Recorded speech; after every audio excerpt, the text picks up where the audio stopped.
This is the VOA Special English Agriculture Report.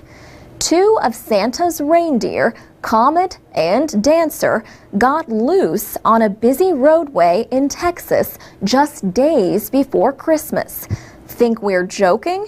It happened halfway between Houston and Galveston.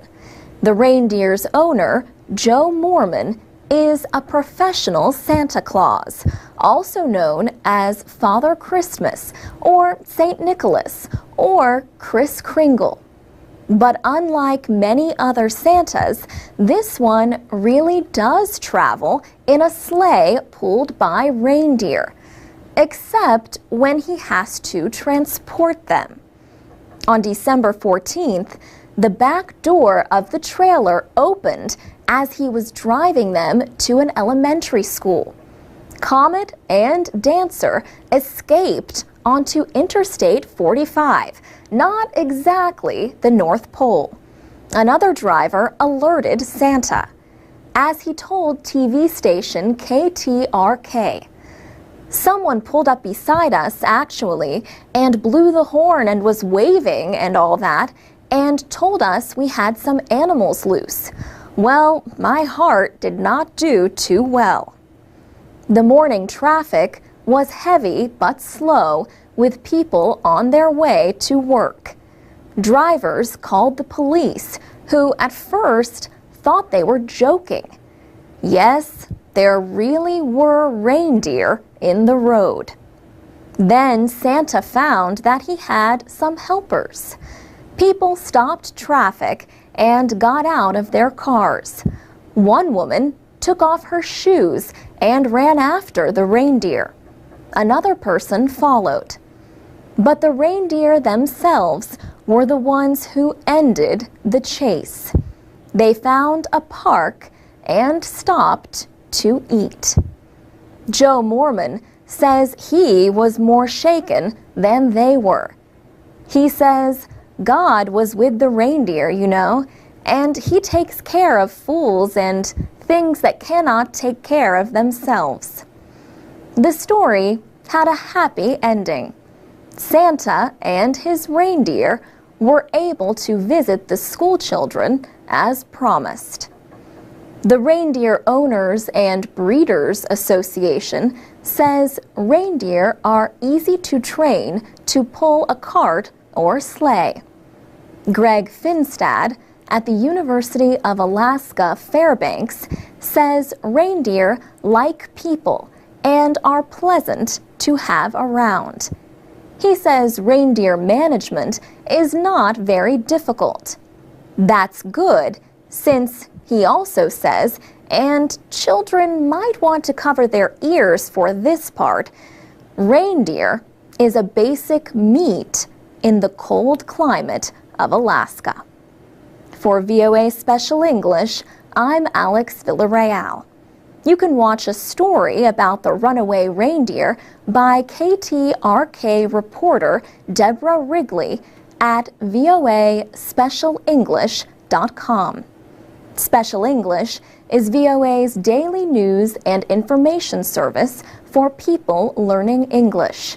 You can also get English lessons 3 times a day, Monday through Friday, at the VOA Learning English page on Facebook. This is the VOA Special English Agriculture Report. The United Nations estimates that world food production will have to increase by 70% by 2050. A world population growing in number and wealth will require 1 billion tons more grain each year and 200 million tons more meat. The Food and Agriculture Organization says those gains will have to happen largely on existing land through sustainable intensification. Officials say the new report provides the first global assessment of the state of the planet's land resources. It says large parts of all continents are experiencing damage.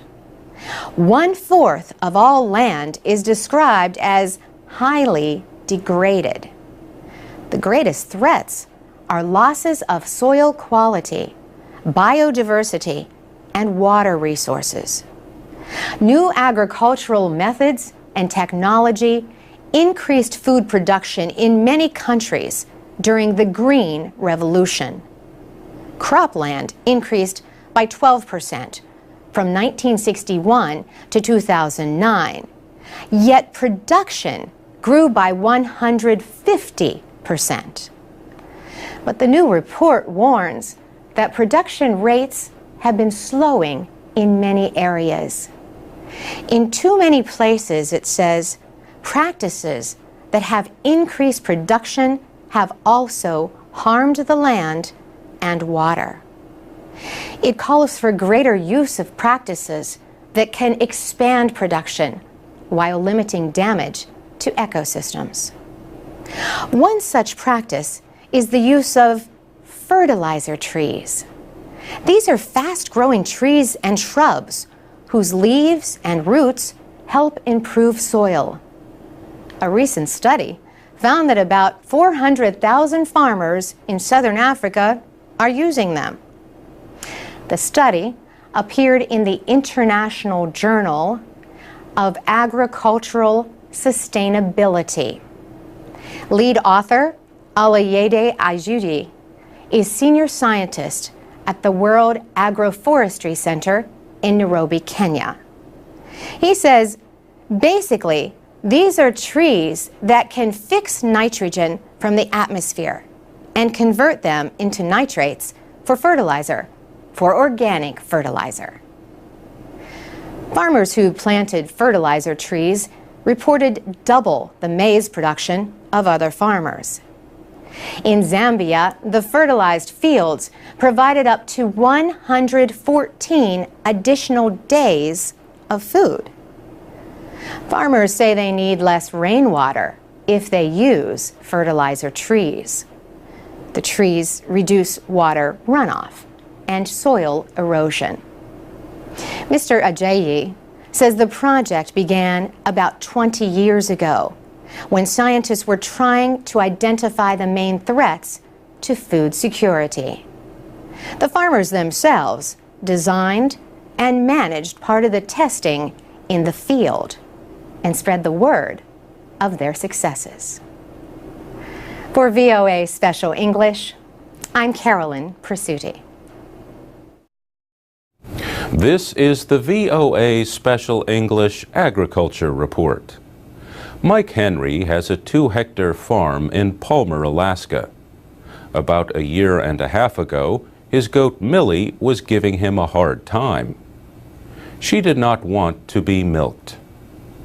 She kicked her back legs and stepped into the bucket that was supposed to catch her milk. But there was no milk to catch. All Mike Henry got was tired hands from his attempts to milk her. But he also got an idea.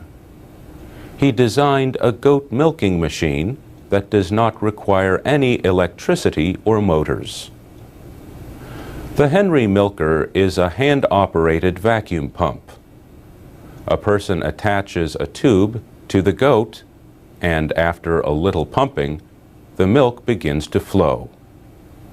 A gauge measures the pressure of the suction. The process uses a closed system to keep hair and dirt out of the milk.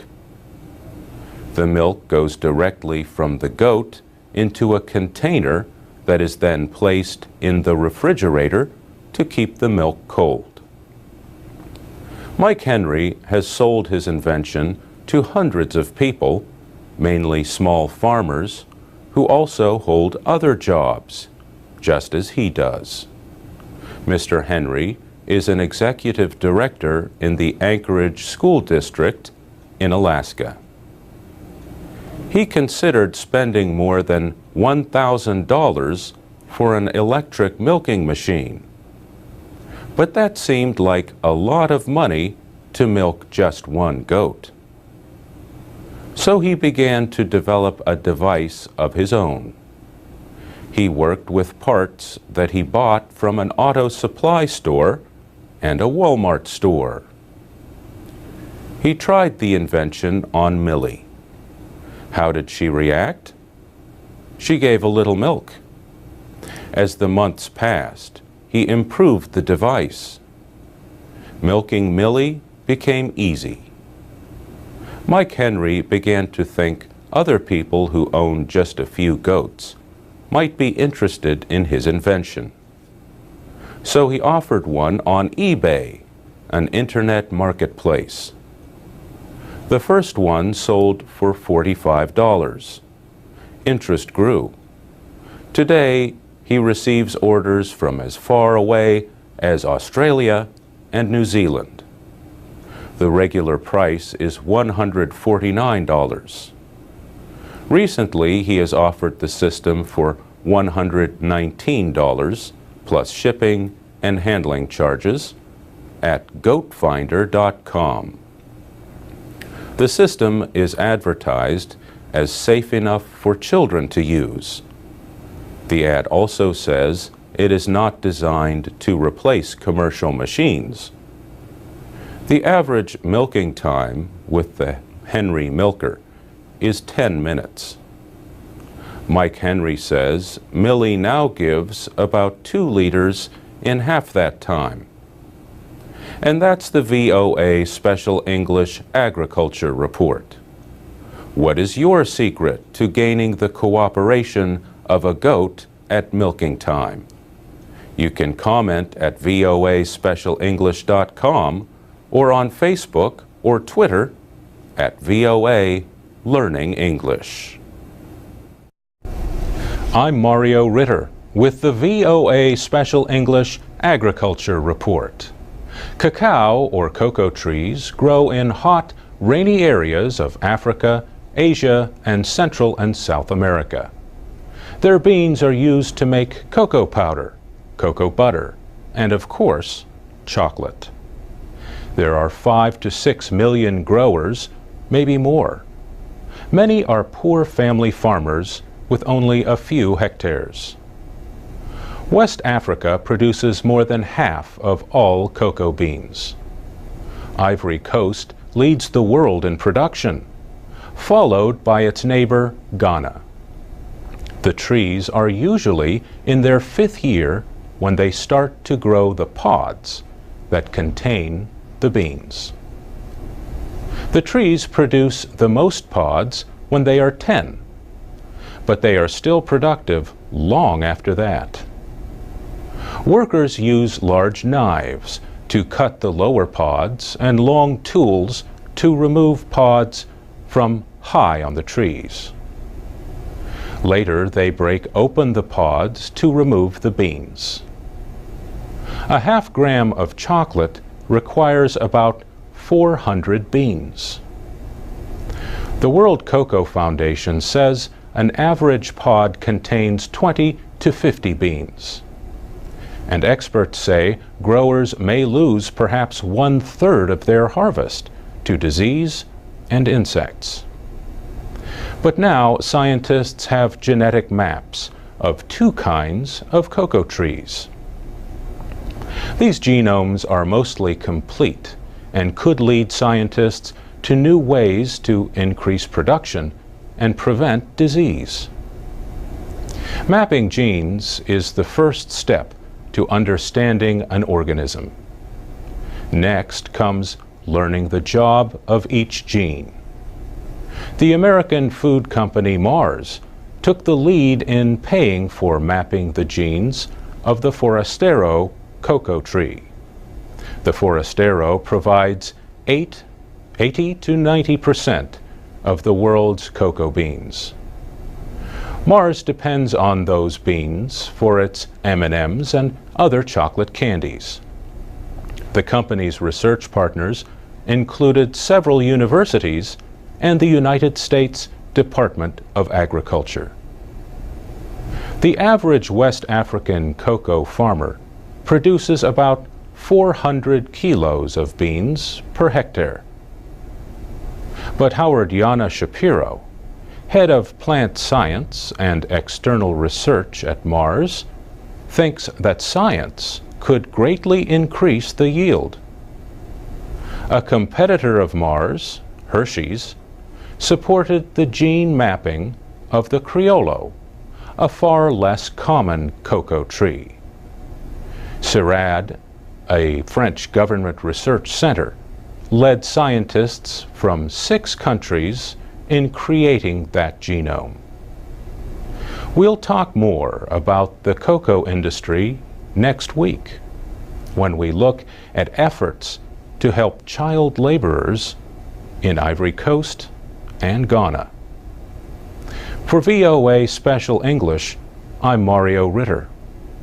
You can read and listen to our reports at voaspecialenglish.com. I'm Alex Villarreal with the VOA Special English Agriculture Report. Farmers in the United States have grown genetically engineered crops since the late 1990s. Now, a federal agency is deciding whether to let a genetically modified animal into the food supply for the first time. A company, Aqua Bounty Technologies, has developed the Aqua Advantage salmon. The fish is an Atlantic salmon that contains genes from 2 other kinds of fish, ocean pout and Chinook salmon.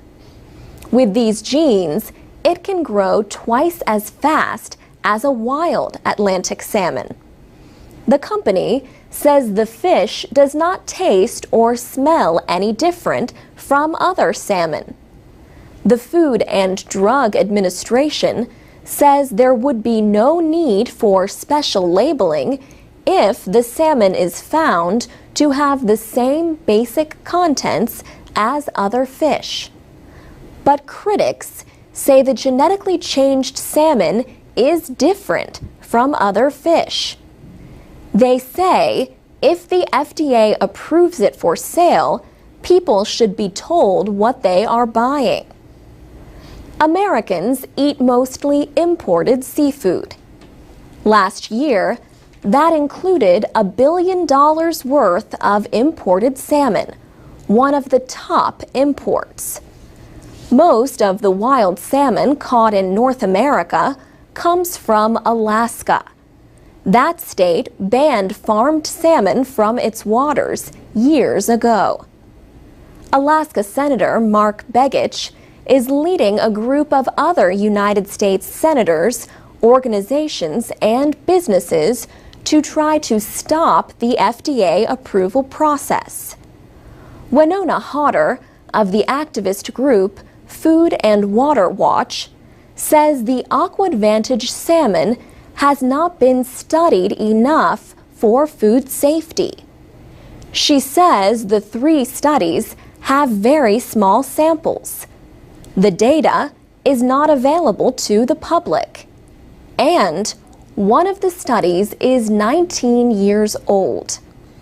Ms. Hodder worries that the farmed fish could escape into waterways and reproduce with wild populations. And, she says, the idea could spread to other countries. She says there are fish farming operations in China that are very interested in this and that have a poor record of enforcing rules. But the company says most of its fish are raised at inland fish farms. And it has promised the Food and Drug Administration that it would only market female salmon unable to reproduce. David Edwards at the Biotechnology Industry Organization says the genetically modified fish is just a new technology. He says he is willing to eat the fish if the FDA says it is safe. What are your thoughts on this subject? You can post comments at voaspecialenglish.com. For VOA Special English, I'm Alex Villarreal. This is the VOA Special English Agriculture Report. American officials have sharply reduced their expectations for this year's corn and soybean crops. Farmers in the Midwest are struggling with record heat and the worst drought in years. The United States is the world's largest producer of corn and soybeans. In August, the Agriculture Department predicted that corn production would total 10.8 billion bushels this year. That was down 17% from a prediction made just the month before. And it was down 13% from last year's level. In addition, the average yield per hectare could be the lowest in 17 years. At the same time, the government predicted that soybean production would be 12% lower than last year. The price of maize, which Americans call corn, has hit record levels. Corn is a major part of animal feed, and so the price of meat, milk, and eggs is also expected to climb. The United Nations Food and Agriculture Organization says average food prices worldwide rose 6% in July. The American drought was a big reason. Gawain Kripke is a food price expert with the anti-hunger group Oxfam America. He says drought in the United States affects the whole world because it is such a big food producer and exporter. The situation has renewed the fight between food and fuel. About 40% of the nation's corn crop goes into making ethanol.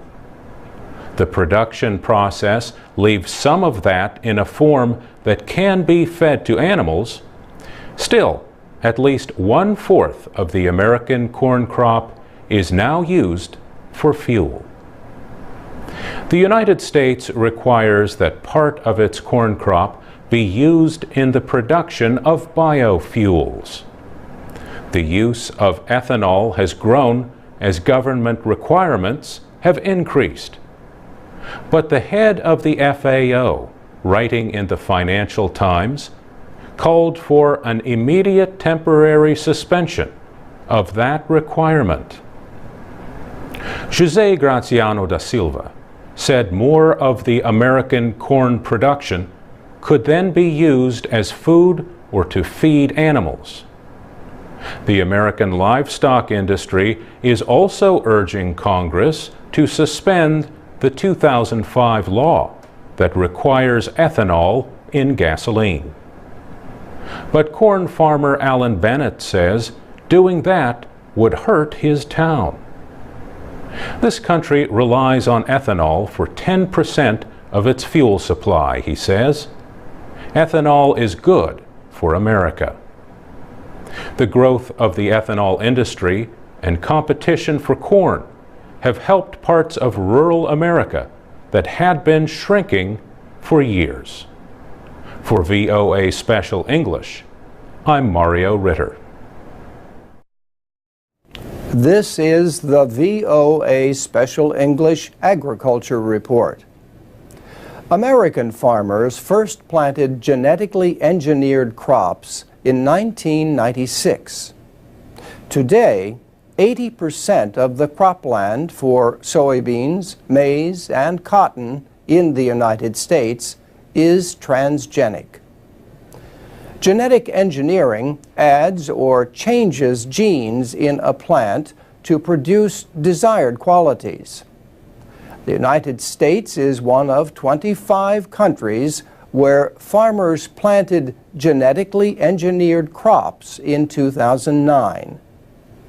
An agricultural biotechnology group says planting decreased in Europe, but the amount of cropland planted with the crops rose by an estimated 7% worldwide. The National Research Council, part of the National Academies in Washington, recently published a study. The study examined how genetically engineered crops have affected farming in the United States.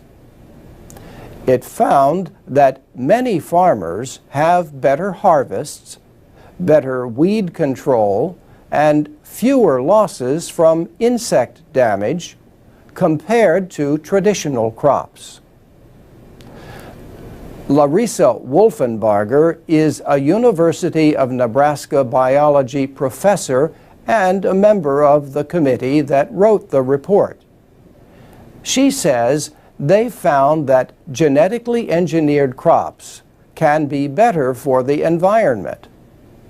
For example, she noted that crops designed to resist damage by glyphosate need fewer pesticides that are more toxic to the soil.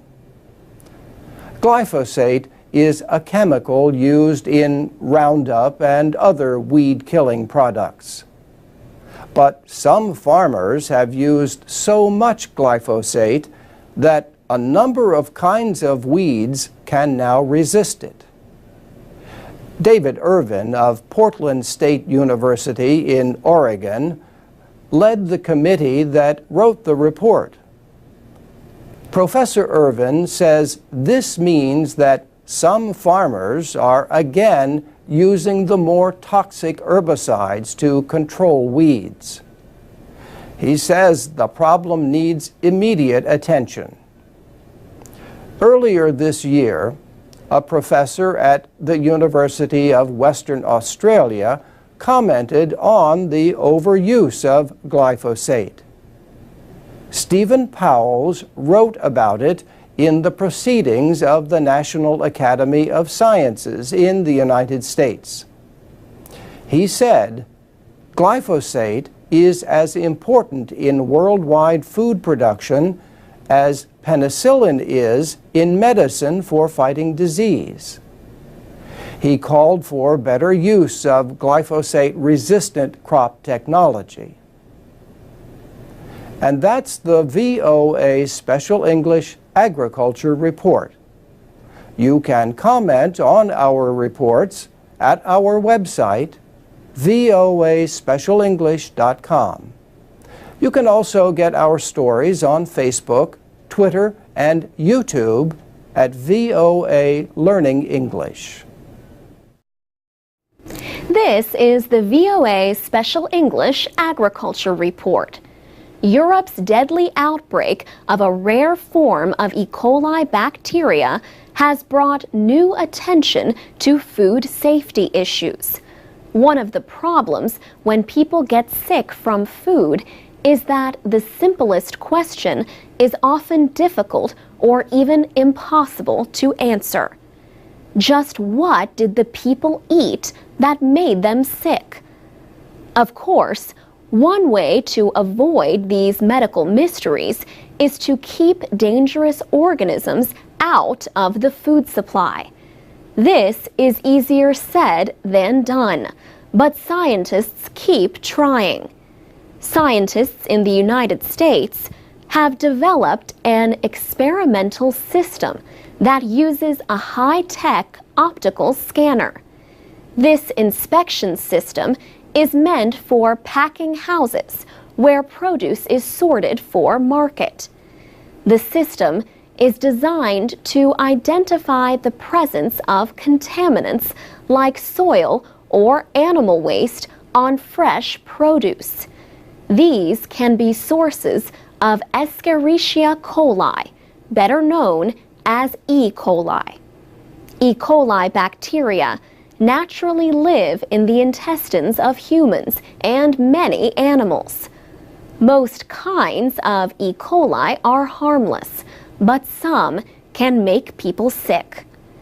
The new scanner can also show damage and imperfections that might make the produce unappealing to shoppers. Scientists designed the system at a Department of Agriculture research center in Beltsville, Maryland. Moon Kim of the Agricultural Research Service led the team. He says they were asked to develop a method to detect contamination in produce. So they started with the apple as their model sample. The scanner uses a high-speed camera placed over the conveyor belt that moves the produce along.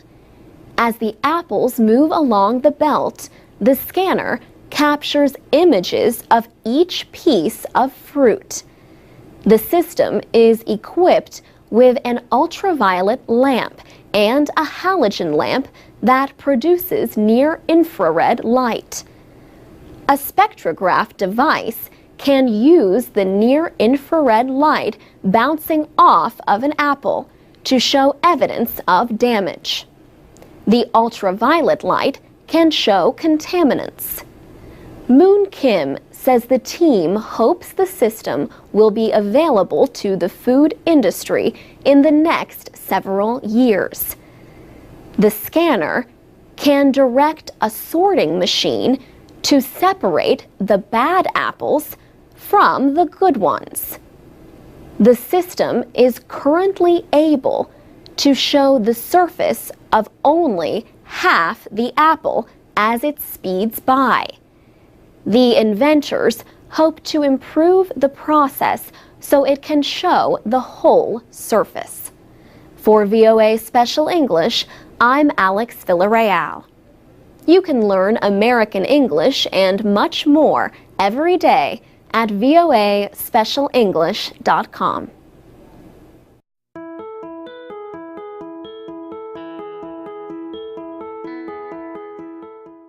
From VOA Learning English, this is the Agriculture Report. Farms are spreading to unused city lots and old properties across the United States. These urban farms grow crops in areas where people rarely buy fresh fruits and vegetables. They have the power to change what people eat. They also have the power to influence troubled neighborhoods.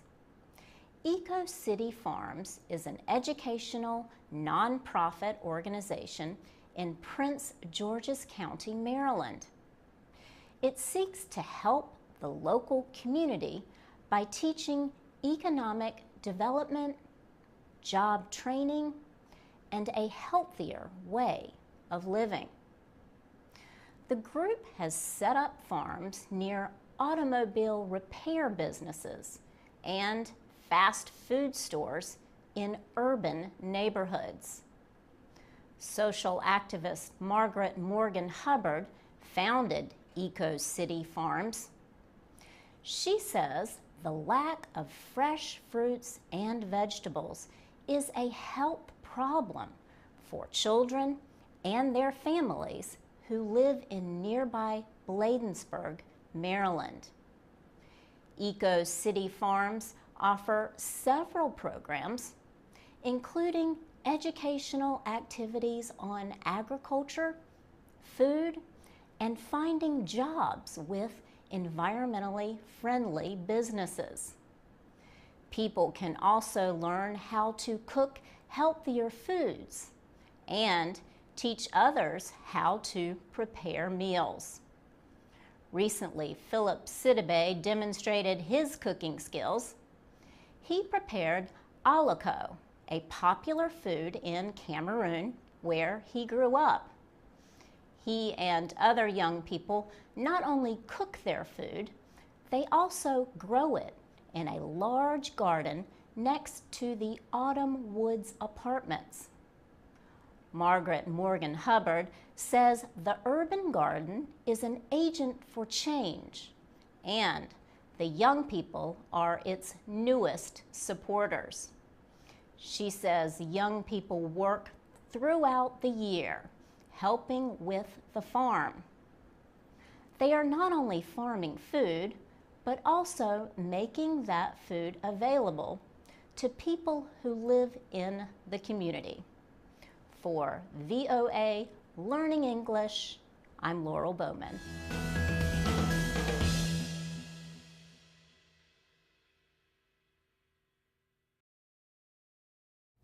This is the VOA Special English Agriculture Report.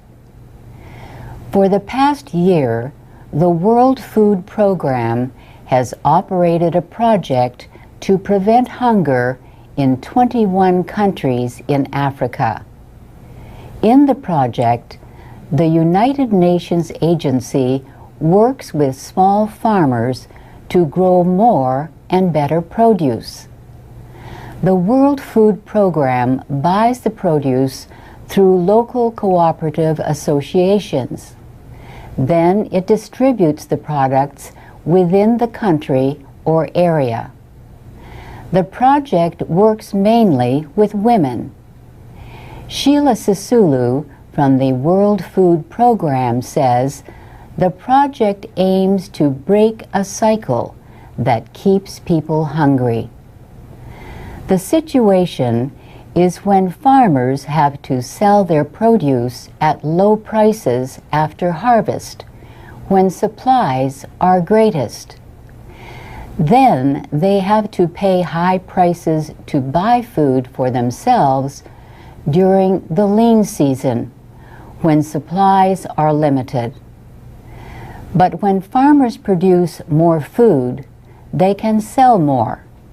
And when they produce high-quality food, they can get higher prices. They can also store food for themselves and have enough money to buy food if they need to during the lean season. Sheila Sisulu says the farmers are now starting to earn profits through the project. The Food and Agriculture Organization and the International Fund for Agricultural Development help the farmers choose the best seeds and fertilizers. They also advise the farmers on the quality levels that the World Food Program requires to buy their produce. Two other groups recently launched a separate effort to increase food security in Africa. The groups are the Alliance for a Green Revolution in Africa and the New Partnership for Africa's Development. They say African governments have to increase their investment in agriculture in order to fight problems related to climate change. The groups want the governments to develop programs in seeds, soil health, policy, and markets. Former United Nations Chief Kofi Annan is the chairman of AGRA. The group's president, Namanga Ngongi, says many African governments are not meeting a target of spending 10% of their national budgets on agriculture. But he says investment has risen from 4% of national budgets to probably 5.5% today. And that's the VOA Special English Agriculture Report. You can find transcripts, podcasts, and archives of our reports at voaspecialenglish.com.